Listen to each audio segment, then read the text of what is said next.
बिस्मिल्लाहिर्रहमानिर्रहीम। आज हम सेकंड ईयर के फर्स्ट चैप्टर इलेक्ट्रोस्टैटिक्स के कॉन्सेप्चुअल क्वेश्चंस को डिस्कस करने जा रहे हैं। तो बढ़ते हैं क्वेश्चन नंबर 1 की तरफ।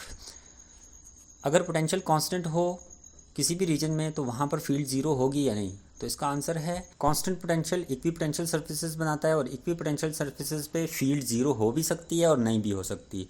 तो जब कभी हम चार्ज की सरफेस पर हैं, इन्फिनिटी पर हैं, या तो फिर इनसाइड द चार्ज हैं, तो इन तीन केसेस में फील्ड ज़ीरो होगी और electric field is negative gradient of potential hold करेगा और डेल्टा वी को जब हम ज़ीरो पुट करेंगे तो फील्ड भी हमारे पास ज़ीरो आ जाएगी।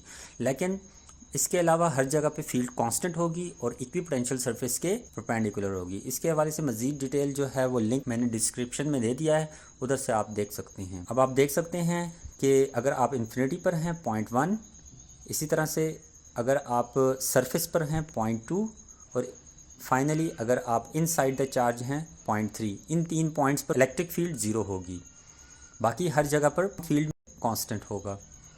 बढ़ते हैं क्वेश्चन नंबर 2 की तरफ। अगर हम नॉन यूनिफॉर्म फील्ड में चार्ज को रिलीज़ करें तो क्या वो रेक्टिलिनियर मोशन करेगा या नहीं करेगा? तो इसका आंसर है बिल्कुल करेगा।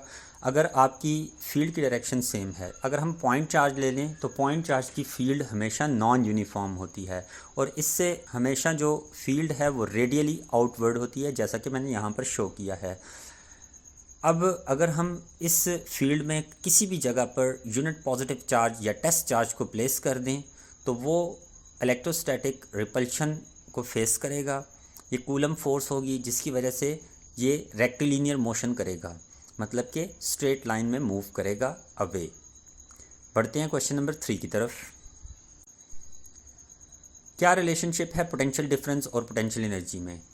तो व्यूअर्स, पोटेंशियल डिफरेंस और पोटेंशियल एनर्जी में ये रिलेशन है कि delta we delta U over Q not होता है।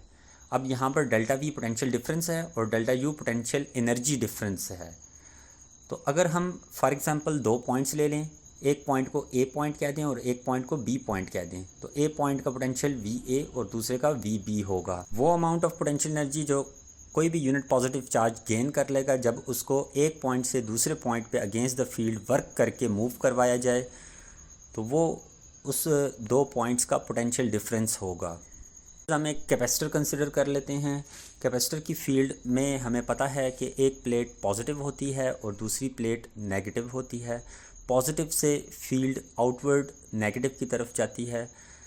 तो इसका मतलब ये हुआ कि यहाँ पर पॉजिटिव हाई पोटेंशियल पर है और नेगेटिव लो पोटेंशियल पर है। मैंने लो पोटेंशियल पर ए पॉइंट ले लिया, यहाँ पर पोटेंशियल वी ए है, जबकि बी पॉइंट लो हाई पोटेंशियल पर है और इसका पोटेंशियल वी बी है। जब कभी यूनिट पॉजिटिव चार्ज को ए पॉइंट पर रखेंगे और इस पर वर्क करके इसको बी पॉइंट की तरफ मूव करवाएंगे, तो अब होगा क्या कि जितना भी हम वर्क कर रहे हैं वो in the form of electric potential energy उस पॉइंट चार्ज में स्टोर हो जाएगा। बढ़ते हैं क्वेश्चन नंबर 4 की तरफ। वोल्ट्स और इलेक्ट्रॉन वोल्ट्स कैसे रिलेट करते हैं और इनमें डिफरेंस क्या है? तो वो एनर्जी जो एक इलेक्ट्रॉन गेन या लूज़ करता है जब उसको 1 वोल्ट के पोटेंशियल डिफरेंस से मूव करवाया जाता है, उस एनर्जी को हम इलेक्ट्रॉन वोल्ट कहते हैं। अब चूँकि एक इलेक्ट्रॉन वोल्ट मतलब कि इलेक्ट्रॉन के ऊपर जो चार्ज होता है वो 1.6 × 10⁻⁻19 कूलम होता है, तो मैं इसको SI में कन्वर्ट कर लेता हूँ। अब हमें व्यूअर्स ये पता है और इसी रिलेशन के हवाले से क्वेश्चन में पूछा गया है कि आपका जो डेल्टा यू है ये क्यू वी के इक्वल होता है। अब यहाँ पर अगर मैं in the form of units लिखूँ तो पोटेंशियल एनर्जी के यूनिट जॉल्स होते हैं, जबकि कूलम चार्ज के और वोल्टेज के वी, तो कूलम वोल्ट हमारे पास 1 जॉल के इक्वल होता है।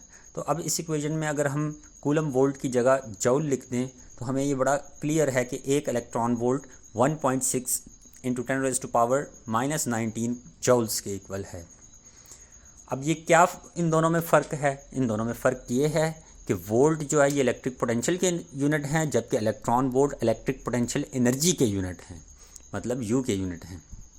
बढ़ते हैं क्वेश्चन नंबर 5 की तरफ। इलेक्ट्रिक पोटेंशियल हाई हो सकता है जब इलेक्ट्रिक पोटेंशियल एनर्जी जो है वो लो हो?